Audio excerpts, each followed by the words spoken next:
guys, it will not stop raining. Even though the forecast said we had clear skies until Sunday and it's Friday, I'm just going to roll with the punches. I let everything dry, so that's good. That's gonna be okay in the rain. Obviously, this weather is telling me to work inside the bus, so that's what we're gonna do. Right now, I'm going to complete this shelf up here, and then I'll probably start framing out the shower area. My sink came today and it's so awesome.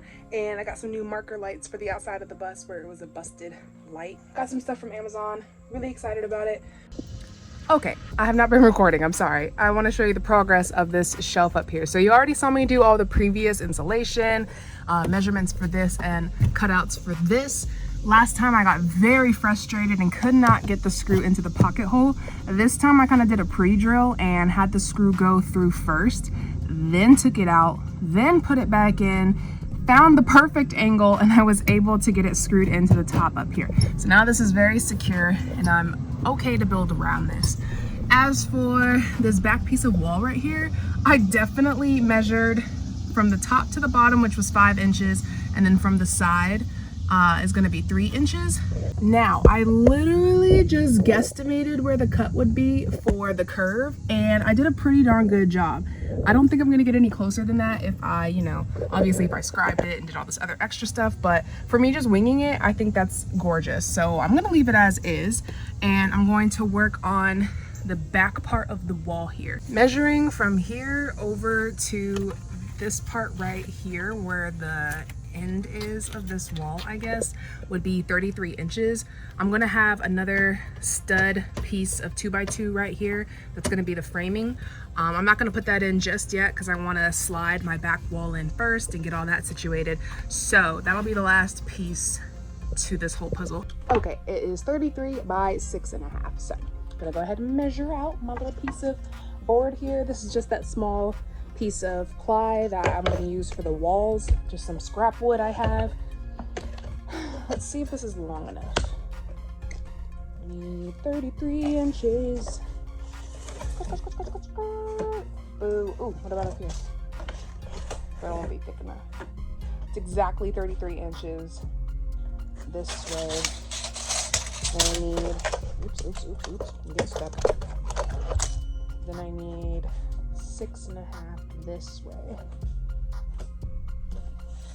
Yeah, and since this will be the back wall and it's going to be seen, I want it to look clean.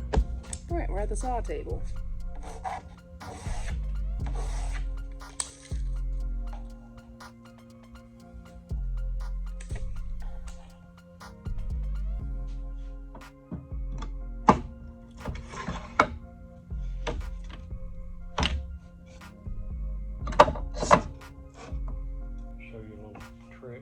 Yeah.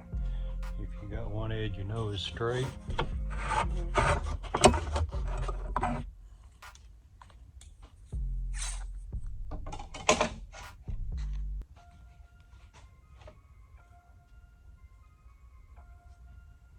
Sweet, thank you. What now? Work smart. See, if you take and turn it this way, everything is supported. I mean, you can move any of the shop tools and all that. Okay. I forgot what line I just did. Okay, it's that one. Yeah, when you have something flopping in the breeze, it's difficult to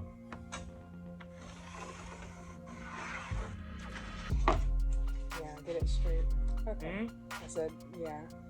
Oh man. I feel like it's. Are you just using the big part? Yeah, I just need this. That's what you're using? Mm-hmm. Okay. Okay, example of what not to do.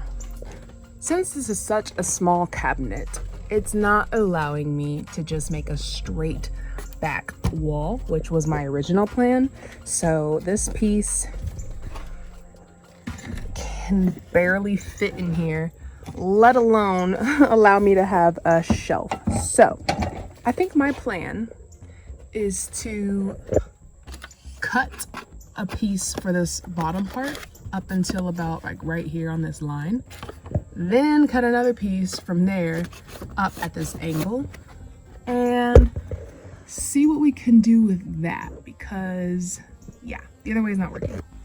Okay, so Mike showed me a little something. Now I know how to get it the measurement I want, so I'm gonna trim off 2 inches downward on this wood, and then, you know, configure it together as the curve goes. Lock that in.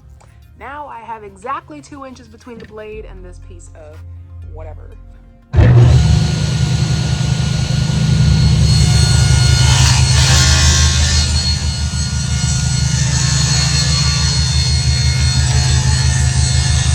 I got the 2 pieces cut. So here's my 2-inch one, very clean. And then this will be the rest, which was 4 inches, I believe. Look at me doing math.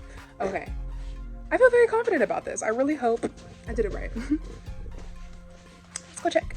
There we go. That's what I wanted. So definitely I would cut this piece first, then this piece. This is just a personal preference. This is how I did it. You can do it either way you want, but I'm just saying this is how I did it, and it worked the way I wanted. So I'm gonna probably go back, cut this slightly so it fits perfectly inside of this little square back here. And yeah, this is so cool. I have a shelf. Okay, I cut up a little bit and I think that's perfect. So I'm gonna go ahead and grab some wood glue and stick it in these corners and make sure everything kind of just adheres together. All right, my doors are really annoying the actual mess out of me. So when they open and close, they actually come into this area up here. So I couldn't put a block of wood to support my shelving. So what I did was jimmy rigged this weird system. I got this really tiny piece of wood. Then I got a screw and put it through one of the holes that was already on the other side and came in at an angle and got this piece of wood to stay. As you can see, there's a bunch of wood glue down there from when I previously was trying to get something to stick to the side at least. It can't be on the bottom of this. Otherwise, my doors won't close properly. These wires are also getting in the way, which is also extremely annoying, but I'll figure that out in a minute. I just wanted to show you how I was able to screw this piece in so that, hold on, let me show you. This piece here can lay flat. All right, so now it is super secure and it's not all like flimsy like it was before. So this is perfect. And now to test my doors. You see that? Like something keeps getting stuck.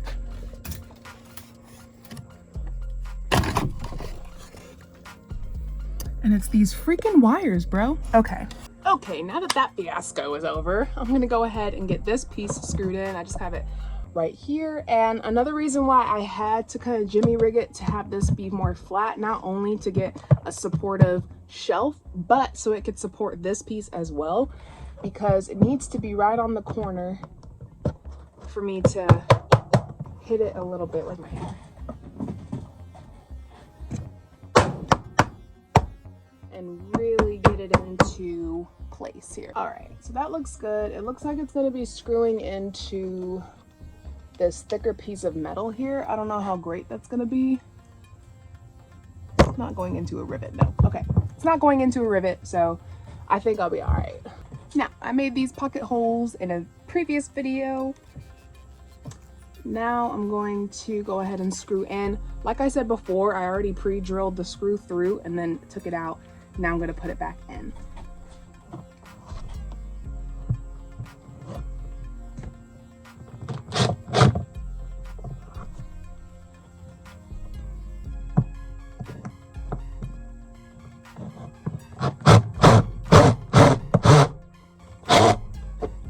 See what I mean by weird angle? Like, how am I supposed to? Okay, so this is as far as I can get it in. Honestly, I'm moving on. I could care less because I was able to get the one down here screwed in super securely, so it's not going anywhere. It's also hammered at the top, so if anything, it'll be okay. I'm fine. What we're gonna do next is measure out a piece to go between these two 2x2s, and that will finish off the framing for this, and it'll practically be done. Okay, so I already measured for the top part of the framing Now what I'm gonna do is put some pocket holes in so they can screw into my little side posts there. I was just figuring out which side I want to show. I think I want this side to show. It's like everything's giving me a hard time today, but I will not let the devil win. Okay, so we have our thing right here, our little jigsaw Craig jig thing. This thing only gets as big as like a 2x2, so just keep that in mind. Also, I'm gonna only make probably one hole rather than the two that's on here. This is what you need. Has like a little place for the screw to go in, and then this makes the actual hole. Okay, so Mike needed to borrow some of his tools, including the drill. So I went ahead and just made pocket holes by myself. What I did was just went in at an angle. On this side, I used a 3-inch screw, and I went from this piece of wood into this piece of wood and kind of into the ceiling a little bit. So super secure over here. No, it is not even, but I think it's decent enough. Then on this side, I knew it was going to protrude through if I used the 3-inch, so I used a 1.5, and that's super secure as well. So everything is awesome, good to go. This is a pretty good first shelf, in my opinion. For the first time I've ever done this, pretty good. Now, I'm going to measure out a piece to cover up my side here. Then I'm gonna make it look pretty by framing it out with a perfectly square piece of plywood to just frame out the entire front piece, and it'll be done. So yeah. Okay, I was looking around for some scrap wood and I was able to find the perfect size. So I'm gonna cut this down to the exact dimensions of the box, of the entire outside of the cabinet. Then I'll go back and figure out the inner square shape that will actually be the shelf, if that makes sense. Also, Mike showed me this really cool tool that gets your straight line all the way down. So it needs to be on the factory cut side though. So any side that's straight, so this is a lot more straight than the other side. So that will give me a way better line to go off of. Just square it up here, find my line. And now I can make a nice straight line. Okay guys, I'm gonna be super real with you right now. I really don't feel like doing this anymore. Just today. I'll keep doing it obviously, but I just want to give up. Everything is just not right and it's frustrating, but I'm trying to take my own advice and just enjoy this time. So it stopped raining. I'm gonna paint. The only thing I feel like doing right now. I'm gonna put some music on and I'm gonna have fun. That's what's gonna happen.